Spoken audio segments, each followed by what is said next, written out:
अस्सलामुअलैकुम दोस्तों, बहुत ही बड़ी खबर निकल के आ रही है। 5 करोड़ रुपए पकड़े गए हैं।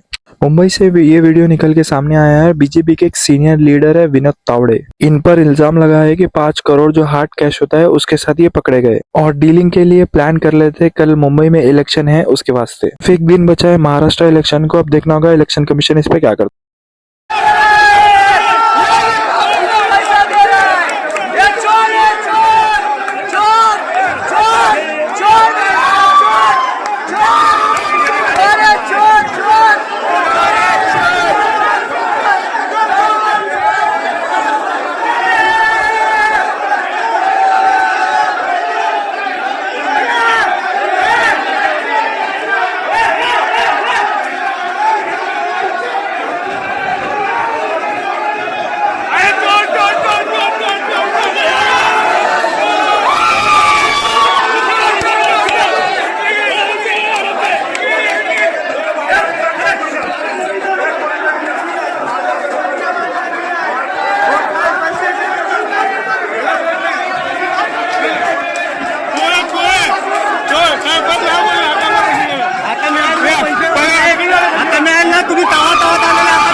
जी का नया बयान निकल के सामने आया है, तो आइए वो बयान भी सुनते हैं।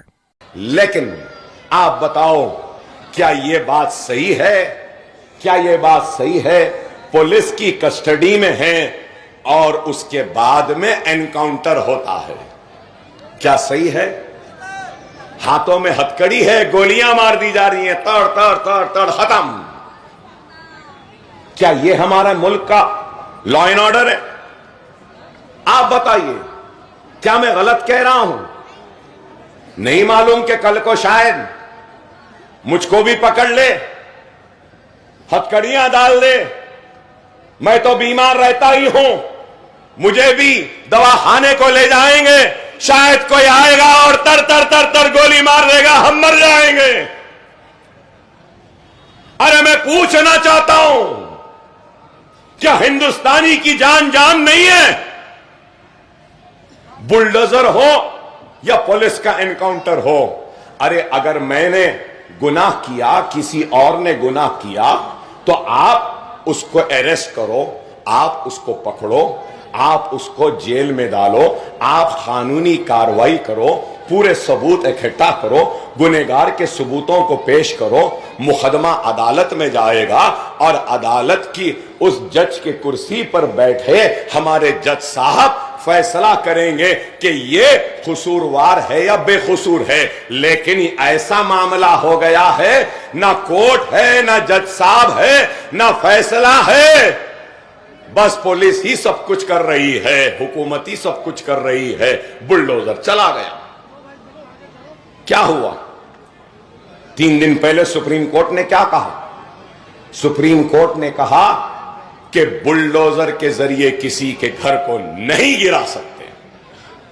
15 दिन की नोटिस लो, अगर गलत है तो जब कार्रवाई करो, वीडियोग्राफी करो, कोर्ट को इत्तला दो। आप बताइए, क्या हुक्मरानों का काम हुकूमत करने का है? पुलिस का काम लॉ इन्फोर्समेंट का है? मैं लॉ मेकर, लॉ मेक करना मेरा काम है, और जजों का काम है, कोर्ट्स का काम है कि वो कसूरवार को सजा दे, बेकसूर को रिहा करे। क्या ये हो रहा है? कानून का इत्तलाफ हमारे पे ही। अब आप बताइए, यहां बैठे हैं बुजुर्ग, कई बुजुर्ग हैं, आपको मालूम होगा इनाम एबॉलिशन एक्ट आया था नहीं, जागीर एबॉलिशन एक्ट आया था, अर्बन लैंड सीलिंग एक्ट आया था, एग्रीकल्चरल लैंड सीलिंग एक्ट आया था। इंदिरा गांधी लाई थी। क्यों लाई थी? इसलिए लाई थी कि बड़े बड़े जमींदारों के पास 100 हजारों एकड़ थी, तो उनके पास से जमीन ले लेना। अफराद खानदान कितने हैं उनको गिनकर, कुछ कानून है मुझे सही याद नहीं, 2-2, 3-3 एकड़ छोड़ के मां बाकी जमीन हुकूमत ने एक्वायर कर ली थी, कि इसलिए कि बेजमीन हिंदुस्तानियों को वो जमीन दी जाए। क्या मिली? किसी गरीब को पट्टा मिला? किसे गरीब को 1 इंच जमीन मिली? नहीं, मल्टीनेशनल कंपनीज को मिली। और अब तो मोदी साहब अदानी को देते जा रहे हैं, देते जा रहे हैं, देते जा रहे हैं, ले बोल रहे हैं। ये पोर्ट अदानी, ये एयरपोर्ट अदानी, ये बिल्डिंग अदानी, धारावी रीबिल्डिंग अदानी, ये अदानी, वो अदानी। शरद पवार और बीजेपी को बिठा के बात करवा रहे हैं तो वो भी अडानी। अब अगर मैं ये बात कह रहा हूं तो यहां बहुत लोग मेरी वीडियो ले रहे हैं, इसमें कोई भड़काऊ बात है क्या? मैं भड़का रहा हूं क्या? लड़ा रहा हूं या लॉ एंड ऑर्डर का मसला पैदा कर रहा हूं? अरे मैं हिंदुस्तानी हूं, मैं भारतीय हूं, मैं इंडियन हूं। मुझे नाज है मेरे मुल्क हिंदुस्तान पर, लेकिन उसके साथ ही साथ मैं मुसलमान हूं और मेरा कलमा ला इलाहा इल्लल्लाह मुहम्मदुर रसूलुल्लाह है। मुझे हिंदुस्तानी होने पर नाज है तो मुसलमान होने पर फख्र है। फख्र है कि मैं मोहम्मद मुस्तफा सल्लल्लाहु अलैहि वसल्लम का उम्मती हूं। मुझे फख्र है, मेरे आका ने मुझे